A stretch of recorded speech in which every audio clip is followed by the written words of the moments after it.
വീണ്ടെടുത്തത് കൊണ്ടാണ് ഇങ്ങനെ ആനന്ദം ആത്മാവിൽ അനുഭവമാകുന്നത്. ഈ ആനന്ദം അനുഭവിക്കുവാൻ ആത്മാവ് ദേഹത്തോടുകൂടി ലോകത്തിൽ വാഴുന്നത് കൊണ്ടാണ് സാധിക്കുന്നത് എന്നുള്ള പരമസത്യം മറന്നു പോകരുത്.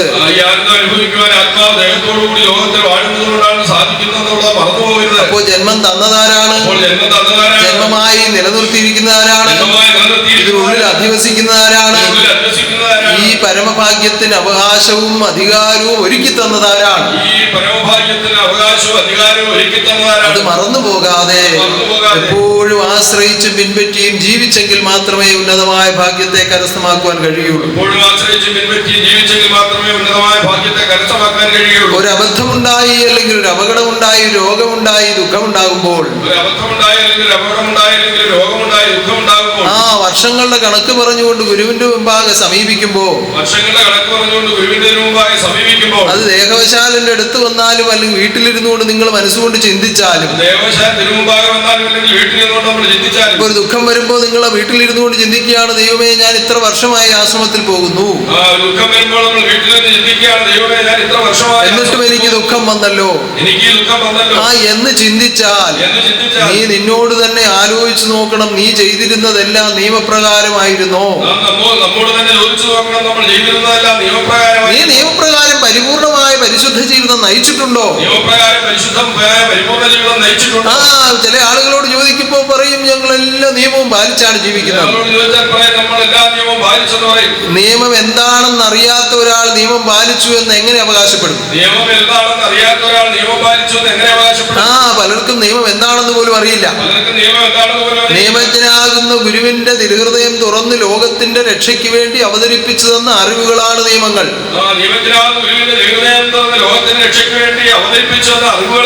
ആ അറിവുകളെ കൃത്യമായി ആചരിക്കുമ്പോഴാണ് നിയമാനുഷ്ഠാനമായി മാറുന്നത്.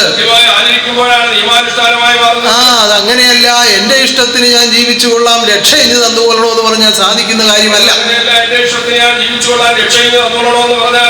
ഒരിക്കലും സാധിക്കുന്ന കാര്യമല്ല. കാരണം നിയമജ്ഞനാകുന്ന ഗുരുനാഥൻ ഈ അന്ത്യയുഗത്തിൽ പ്രത്യക്ഷമായി വന്ന് വാഴുന്നത്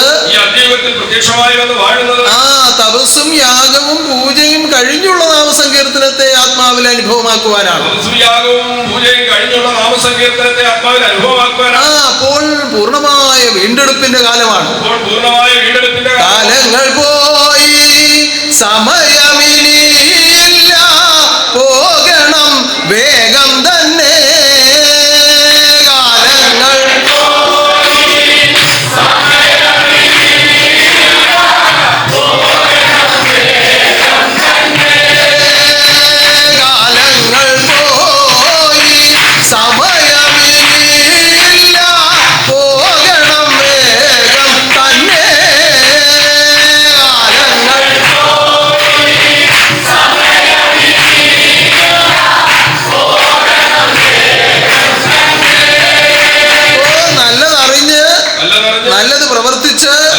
നല്ലവനോട് ചേരുവാനുള്ള ഈ കാലത്തിൽ ഇനി ഉപേക്ഷ വിചാരിച്ചാൽ മറ്റൊരാൾ വന്ന് വീണ്ടെടുക്കാനില്ല. അതിന് മാത്രം സമയം ഇനി ബാക്കിയുമില്ല. കലിയുഗ അന്ത്യമാണിത്. അന്ത്യയുഗമാകുന്ന കലിയുഗത്തിന്റെ അന്ത്യഭാഗത്താണ് തിരു അവതാരം സംഭവിച്ചിരിക്കുന്നത്. അതുകൊണ്ട് അറിയിച്ചിരിക്കുന്ന അറിവുകളെ ആദരസമന്വിതം സ്വീകരിച്ച് പരിപാലിച്ച് രക്ഷപ്രാപിക്കുവാൻ ഓരോ ആത്മാവും ഒരുങ്ങിക്കൊള്ളുക. അതിനകത്ത് മറ്റൊരു ഇടപെടലുകളും ഉണ്ടാവാൻ പാടില്ല. ആ ജന്മനക്ഷത്ര സ്തുതി എന്ന നാമത്തിൽ ഇവിടെ നടത്തുന്നത് ജന്മിയാകുന്ന ഗുരുവിന്റെ ജന്മനക്ഷത്ര ആഘോഷമാണ്. ഇത് ഓരോ ആത്മാവിന്റെയും കടമയാണെന്നുള്ള പൂർണ്ണബോധ്യം ഇല്ലാത്തത് കൊണ്ടാണ് അവരവരുടേതായ കാര്യങ്ങൾക്ക് വേണ്ടി ഈ ദിവസം ഒഴിവാക്കി കൊണ്ടുപോകുന്നത്. ഈ ഉന്നതമായ ഭാഗ്യമാണ് എനിക്ക് കൈവന്നത് എന്ന ചിന്തയില്ലാത്തത് കൊണ്ടാണ്. ഉന്നതനാകുന്ന ദൈവം ലോകത്തിൽ അവതരിപ്പിച്ചിരിക്കുന്ന സർവ്വനിയമങ്ങളും ആത്മാവിന്റെ രക്ഷയ്ക്കാണെന്നുള്ള ബോധ്യമില്ലാത്തത് കൊണ്ടാണ്. ഇതെല്ലാം ബോധ്യം ഉണ്ടാകുന്ന ഒരു സമയം വരും. അപ്പോൾ പിന്നെ ആരോഗ്യം കാണുകയില്ല, ആയുസ് കാണുകയില്ല, സമയം ഉണ്ടാവുകയില്ല. അപ്പോൾ പിന്നെ ദുഃഖിച്ചിട്ട് കാര്യവുമില്ല. അതുകൊണ്ട് ദുഃഖം ഒഴിഞ്ഞുള്ള ജീവിതം ചെയ്യുവാൻ സുഖകർമ്മങ്ങളിൽ ഏർപ്പെട്ട് ജീവിച്ചുകൊള്ളുക. അങ്ങനെ സുഖസ്വരൂപനോട് അടുത്ത് ജീവിച്ച് സുഖം ആത്മാവിൽ കൈവരുത്തുവാൻ ആ നിയമിച്ചിരിക്കുന്ന നിയമങ്ങളെല്ലാം അണുവിട തെറ്റാതെ പാലിച്ചുകൊള്ളുക. അത് ഈശ്വരൻ സ്വീകരിക്കട്ടെ. ആത്മാവിൽ ആനന്ദം ദാനം ചെയ്യട്ടെ. ഈശ്വരൻ ഈ ലോകത്തിൽ അവതാരമായി വന്ന് ആത്മലോക രക്ഷ ചെയ്ത് എത്രയോ സന്താനങ്ങളെ വീണ്ടെടുത്ത് ആപത്തനർത്ഥങ്ങളും ദുഃഖദുരിതങ്ങളും ഒഴിവാക്കി ജന്മാന്തരമായ ദോഷങ്ങൾ പോലും ഒഴിവാക്കി എത്രയോ കുടുംബങ്ങളെയാണ് സന്തോഷത്തിൽ വളർത്തുന്നത്. ഈ അടുത്ത സമയത്ത് നമ്മുടെ ഇവിടുത്തെ ഒരു ഭക്തൻ വന്ന് എന്നോട് പറഞ്ഞു, അദ്ദേഹത്തിന്റെ ഭവനത്തിനടുത്ത് 10-30 വർഷം മുമ്പ് ഇവിടെ വരുന്ന ഒരു ഭവനം ഉണ്ടായിരുന്നു. അവിടുത്തെ ഒരു പെൺകുട്ടി ബാല്യകാലത്തിൽ എഴുന്നേറ്റ് നിൽക്കാൻ പോലും കഴിയാത്ത വിധം ഓട്ടിസം ബാധിച്ച കുട്ടിയായിരുന്നു. അതിനെ വാരിയെടുത്ത് തിരുമുമ്പിലെത്തി അറിയിച്ചപ്പോൾ അതിന് ചെറിയ ചെറിയ നേർച്ചകൾ പറഞ്ഞ് അവർക്ക് പ്രത്യേക നിയമം കൊടുത്ത് ആ കുഞ്ഞ് സന്തോഷവതിയായും ആരോഗ്യവതിയായും വളർന്ന് ആ വിവാഹ ജീവിതം ചെയ്യുവാൻ തക്ക വിധത്തിൽ പ്രാപ്തയായി ആ വിവാഹം കഴിച്ച് സന്തോഷമായി ഇപ്പോൾ ജീവിക്കുകയാണ്. പക്ഷെ ആ കുടുംബക്കാരും ഇപ്പോൾ ഇങ്ങോട്ട് വരുന്നില്ല. ഇത് എങ്ങനെ സാധിക്കുന്നു അമ്പോറ്റി എന്നാണ് എന്നോട് ചോദിച്ചത്. കാരണം ഇത്ര പ്രത്യക്ഷമായ ഒരു അനുഭവം അവർക്ക് ഉണ്ടായിട്ടും എങ്ങനെയാണ് ഗുരുവിനെ മറന്ന് ജീവിക്കാൻ അവർക്ക് കഴിയുന്നത് എന്നാണ് ആ ആൾ എന്നോട് ചോദിച്ചത്. ഞാൻ പറഞ്ഞു, തൻകാര്യം കാണുവാനുള്ള കൗശല ബുദ്ധി എന്നല്ലാതെ ആ ഭക്തിയായിരുന്നില്ല. അതുകൊണ്ടാണ് അതുകൊണ്ട് ആ ഭക്തി എന്ന് പറയുന്നത് പരിപൂർണ സമർപ്പണമാണ്. ആ സമർപ്പണത്തോടുകൂടി ജീവിക്കുന്നവർക്ക് മാത്രമേ ഗുരുവാദത്തിൽ നിന്ന് വിട്ടുപോകാതെ ജീവിതം ചെയ്യാൻ കഴിയുള്ളൂ. അതാണ് പറഞ്ഞത്, ഭക്തി കൊണ്ട് ഈശ്വരനെ സ്വാധീനമാക്കിയിടുവാനായി. ഭക്തി കൊണ്ട്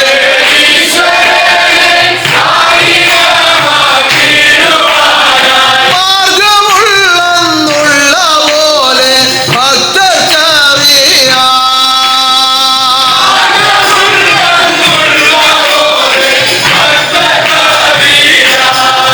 എപ്പോഴും ഭക്തിയുള്ളവരായി ജീവിതം ചെയ്യണം. അത് കപടഭക്തിയാവരുത്. അറിവോടുകൂടിയുള്ള ആശ്രയം ചെയ്യുമ്പോൾ ഉന്നതനാകുന്ന ഗുരുനാഥൻ അകതാരിൽ കരുതുന്ന ഒരു കരുതലുണ്ട്. അത് ആ ആളിന്റെ രൂപത്തിൽ പോലും അത് പ്രകടമാകും, സ്വഭാവങ്ങളിൽ പ്രകടമാകും. ആരോട് എങ്ങനെ ഏത് കാലാവസ്ഥയിൽ ഏത് അവസ്ഥയിൽ ഇടപെട്ടാലും ആ സ്വഭാവത്തിന് യാതൊരു മാറ്റവും ഉണ്ടാവുകയില്ല. എന്തുകൊണ്ട്? അറിവെന്ന ആചാരം അകമേ നടക്കുന്നത് കൊണ്ട് ഭക്തിയായി രൂപപ്പെട്ടിരിക്കുകയാണ്. ആ ഭക്തിയാണ് ഗുരുമുമ്പാകെ സ്വീകരിക്കപ്പെടുന്നത്. ആ ഭക്തിയാണ് ഗുരുമുമ്പാകെ സമർപ്പിക്കേണ്ടത്. അതിനുവേണ്ടി നിങ്ങൾ ജീവിതം ചെയ്യണം. ഉന്നതനാകുന്ന ദൈവം അറിയിച്ചിരിക്കുന്ന അറിവുകളെ ഒരു കാരണവശാലും വളച്ചൊടിക്കാൻ ശ്രമിക്കരുത്. ദൈവമാണ് അവതാരമായി വന്ന് വാഴുന്നതെന്നുള്ള സത്യം മറന്നു പോകരുത്. എപ്പോഴും പല ആളുകളും ദൈവത്തെ കാണുവാൻ ആർത്തിയോടെ വിളിക്കുന്നുണ്ട്. ഈ ആർത്തിയോടെ വിളിക്കുന്നവർ ഇതിന്റെ യഥാർത്ഥ തത്വങ്ങൾ ഒന്നും അറിയുന്നില്ല.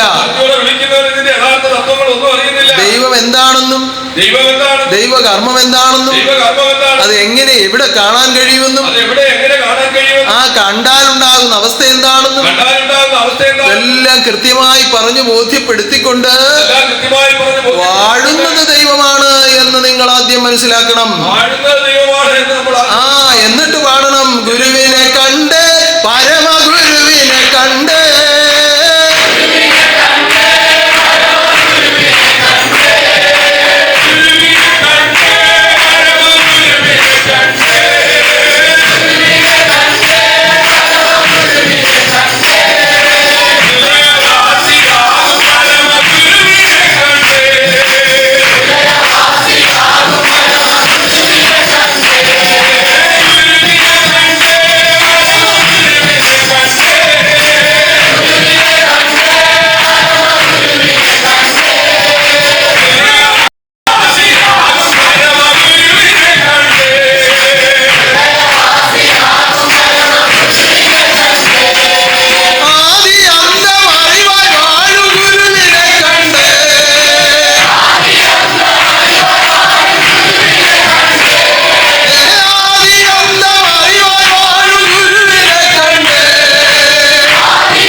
എങ്ങനെ ചിന്തിക്കാൻ പറ്റും?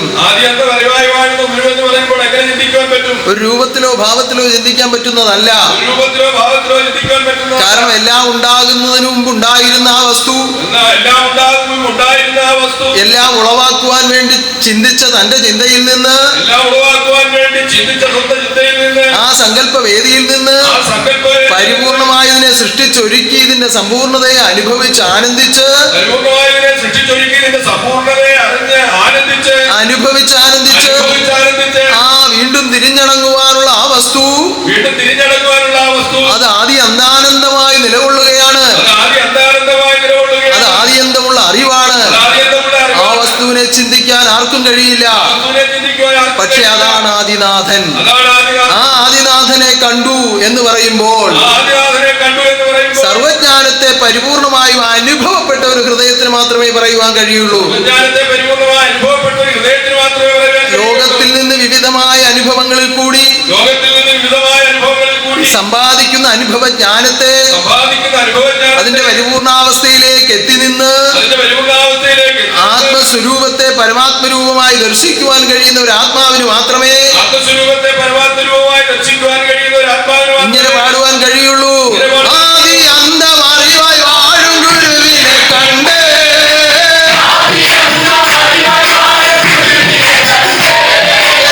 ആദിനാഥനാകും പരമഗുരുവിനെ കണ്ട്.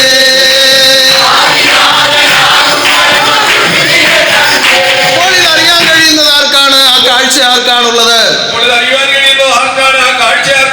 അവതാരത്തിന് മാത്രമാണ്. ആ അവതാരം കണ്ട കാഴ്ചയാണ് അവിടെ വർണ്ണിക്കുന്നത്. കലിയുഗത്തിൽ അവതരിച്ച ഗുരുവിനെ കണ്ട്,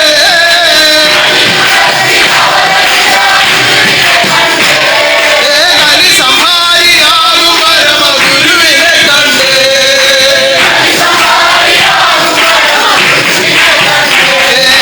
കലിയുഗത്തിൽ അവതരിച്ച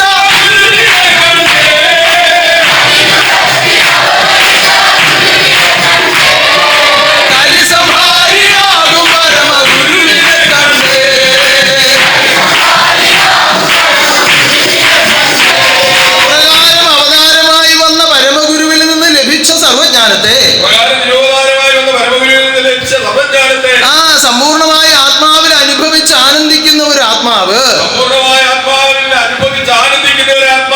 കൃത്യമായും അതിന്റെ അവസ്ഥ പറഞ്ഞാൽ ആചാര്യഭാവത്തിൽ വരെ എത്തിയ ഒരു ആത്മാവ് എന്ന് പറഞ്ഞാൽ മറ്റൊരാളിലേക്ക് ആനന്ദം പകർന്നു കൊടുക്കുവാൻ തക്ക വിധത്തിൽ അനുഭവം ഉണ്ടായ ഒരു ആത്മാവ്. ആ ആത്മാവിനാണ് കലിയുഗത്തിൽ അവതാരമായി വന്ന പരമഗുരുവാണ് എന്റെ മുന്നിൽ നിൽക്കുന്നത് എന്ന കാഴ്ച ഉണ്ടാകുന്നത്. അപ്പോൾ കലിയുഗത്തിൽ അവതരിച്ച പരമഗുരുവിനെ വ്യക്തമായും ശുദ്ധമായും കാണുന്നത് ആരാണ്? താൻ അറിയിച്ച അറിവിനെ ആദരസമന്വിതം സ്വീകരിച്ച് പ്രവർത്തിച്ച് തന്നോടൊപ്പം വളർന്ന ആ ശിഷ്യന് മാത്രമേ അത് കാണുവാൻ കാഴ്ചയുള്ളൂ. കലിയുഗത്തിൽ അവതരിച്ച ഗുരുവിനെ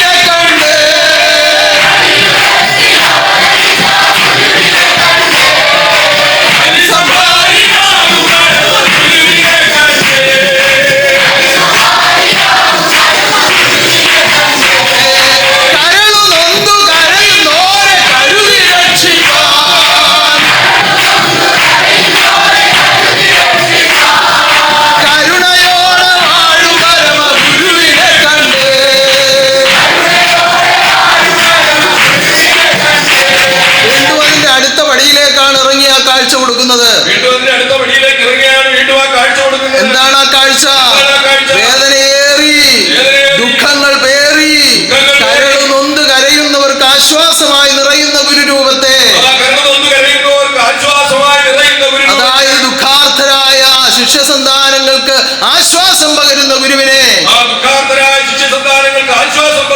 ശിഷ്യൻ കാണുന്ന കാഴ്ചയാണ്.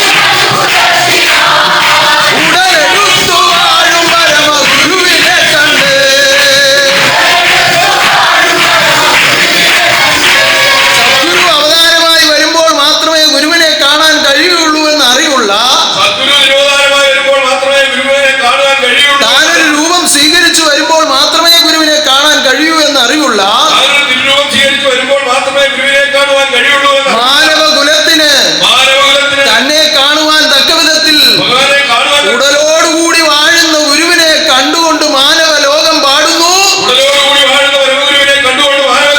ഉടയവനെ തേടി അലയും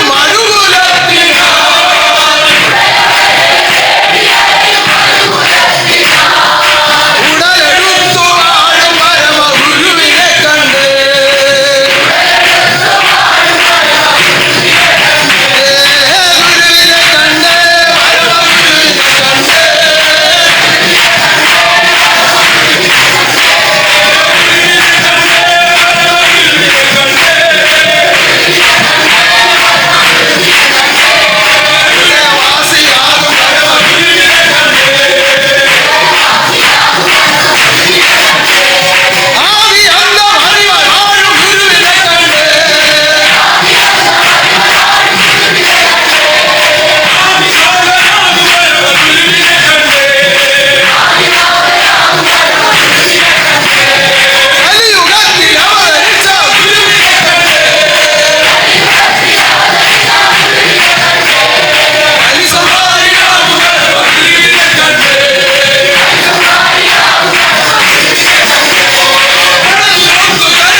ശിഷ്യ സന്താനങ്ങൾക്ക് വേണ്ടി ആചാര്യ പരമ്പരകൾക്ക് വേണ്ടി അവതാരത്തിന് വേണ്ടി തന്റെ കാഴ്ച ഒറ്റക്കാഴ്ചയാണ്. തന്റെ അവതാരം ഒറ്റ അവതാരമാണ്. ആദിനാഥൻ അല്ലാതെ അവതാരം ആരുമില്ല. ആ അവതാരത്തെ കാണുവാൻ മഹാഭാഗ്യം ലഭിച്ച നിങ്ങൾ ഒരു നിമിഷം ചിന്തിച്ചു നോക്കണം. ഈ അറിവിനെ വളച്ചൊടിക്കാൻ നിയമമുണ്ടോ? ഇതിലൊരു അനാസ്ഥ കാട്ടുവാൻ നിയമമുണ്ടോ? ഇതിൽ മടിപിടിച്ചിരിക്കുവാൻ നിയമമുണ്ടോ? എന്തെല്ലാം കാഴ്ചകൾ ഒരുക്കിക്കൊണ്ട്, എന്തെല്ലാം സൗഭാഗ്യങ്ങൾ ഒരുക്കിക്കൊണ്ട് പരമഗുരു അവതാരമായി വന്ന് ഈ ലോകത്തിൽ വാഴുമ്പോൾ എന്താണു കൽപ്പന ആയതു പാലിപ്പാൻ ശിഷ്യരൊരുങ്ങേണം ഈ വിധത്തിൽ.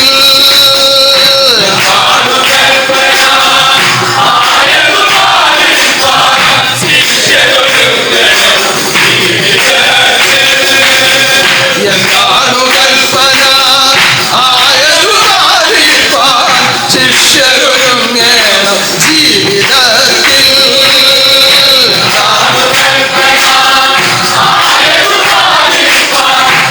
ശിഷ്യരൊരുങ്ങേണം ജീവിതത്തിൽ. എന്താണ് കൽപ്പന ആയതു പാലിപ്പാൻ ശിഷ്യരൊരുങ്ങേണം ജീവിതത്തിൽ.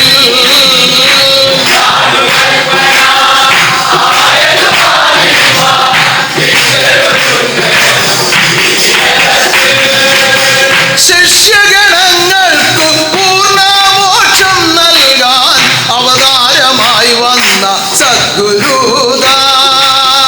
ശിഷ്യഗണങ്ങൾക്കു പൂർണ്ണമോക്ഷം നൽകാൻ അവതാരമായി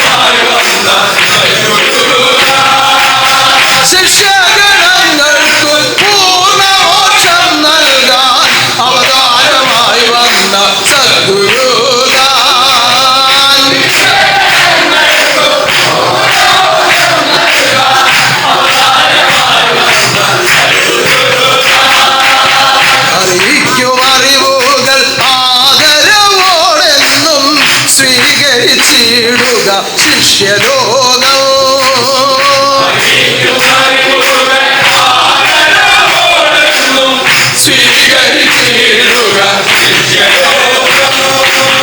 അറിയിക്കുന്ന അറിവുകൾ ആദരവോടെന്നും സ്വീകരിച്ചിടുക ശിഷ്യലോകം.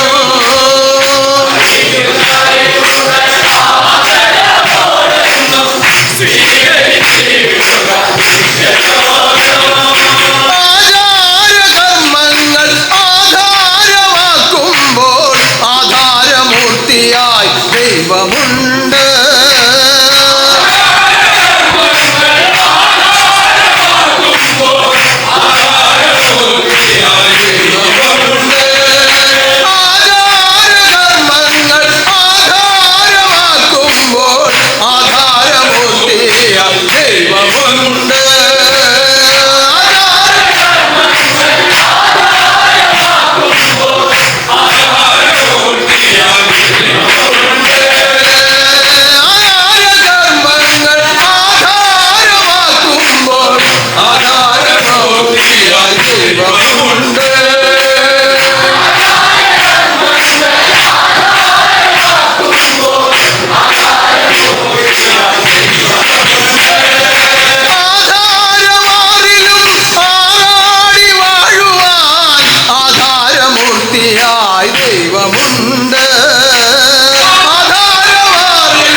അറിവുകളെ